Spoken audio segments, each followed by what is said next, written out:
السلام علیکم۔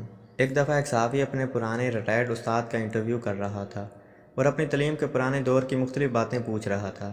اس انٹرویو کے دوران نوجوان صحافی نے اپنے استاد سے پوچھا، سر ایک دفعہ آپ نے اپنے لیکچر کے دوران کانٹیکٹ اور کنیکشن کے الفاظ پر بحث کرتے ہوئے ان دو الفاظ کا فرق سمجھایا تھا۔ اس وقت بھی میں کنفیوز تھا اور اب چونکہ بہت عرصہ ہو گیا ہے مجھے وہ فرق یاد نہیں رہا۔ آپ آج ان دو الفاظ کا مطلب سمجھا دیں تاکہ مجھے اور میرے چینل کے ناظرین کو آگاہی ہو سکے۔ استاد مسکرایا اور اس سوال کے جواب دینے سے کتراتے ہوئے صحافی سے پوچھا، کیا آپ اسی شہر سے تعلق رکھتے ہیں؟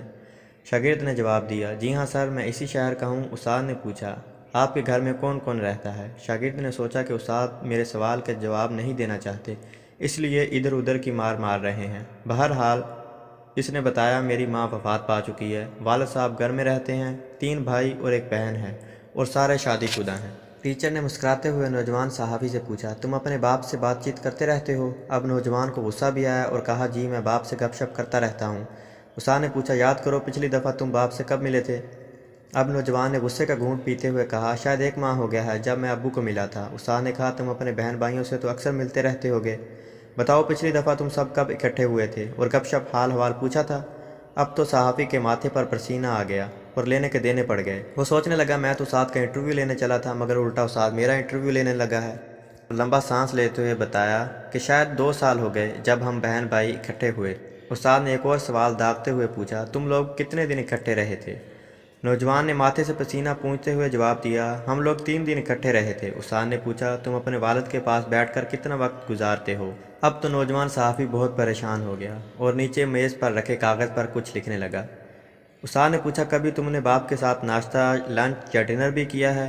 کبھی آپ نے ابو سے پوچھا وہ کیسے ہیں؟ کبھی تم نے باپ سے دریافت کیا کہ تمہاری ماں کے مرنے کے بعد اس کے دن کیسے گزرے ہیں؟ اب تو انٹرویو کرنے والے صحافی کی آنکھوں سے ٹپ ٹپ آنسو برسنے لگے۔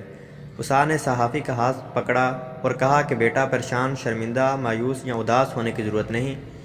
مجھے افسوس ہے کہ میں نے بے خبری میں تمہیں ہرٹ کیا اور دکھ پہنچایا، لیکن میں کیا کرتا، مجھے آپ کے سوال کانٹیکٹ اور کنیکشن کا جواب دینا تھا۔ اب میری بات غور سے سنو، ان 2 لفظوں کا فرق یہ ہے کہ تمہارا کانٹیکٹ یا رابطہ تو تمہارے ابو سے ہے مگر کنیکشن یا تعلق ابو سے نہیں رہا یا کمزور ہے، کیونکہ تعلق یا کنیکشن دلوں کے درمیان ہوتا ہے۔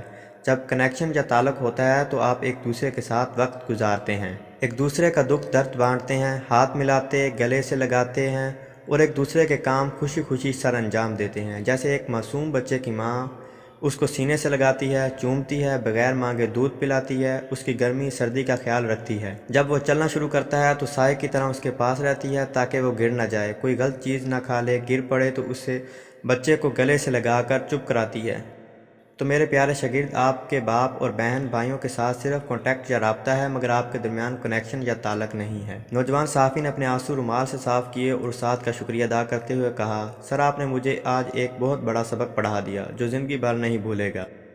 آج ہمارے معاشرے کا یہی حال ہے کہ ہمارے آپس میں بڑے رابطے ہیں مگر کنیکشن بالکل نہیں۔ آج فیس بک پر ہمارے 5000 فرینڈ ہیں مگر حقیقی زندگی میں ایک بھی نہیں۔ آج ہم صبح سویرے سینکڑوں دوستوں کو گڈ مارننگ کہہ کر بغیر خوشبو کے پھول بیچتے ہیں، حقیقی زندگی میں ایک پھول کی پتی بھی نہیں ملتی۔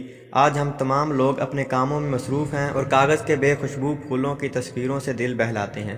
کسی عزیز کے بچھڑنے پہ چند تعزیتی الفاظ اور رشتوں کے سارے تقاضے پورے کر کے ہم سرخرو ہونے کی کوشش کرتے ہیں۔ تو دوستو، یہ تھی ہماری آج کی ویڈیو۔ امید کرتا ہوں آپ کو ہماری ویڈیو پسند آئی ہوگی۔ جانے سے پہلے اس ویڈیو کو لائک کیجیے اور شیئر کرنا مت بھولیے اور کمنٹ کر بتائیے آپ کو ہماری ویڈیو کیسی لگی۔ اور ابھی تک آپ نے اس چینل کو سبسکرائب نہیں کیا تو اسے سبسکرائب کر لیجیے اور بیل آئیکن دبا کر آل نوٹیفیکیشن آن کر لیجیے۔ تب تک آپ کا اور میرا اللہ نگہبان۔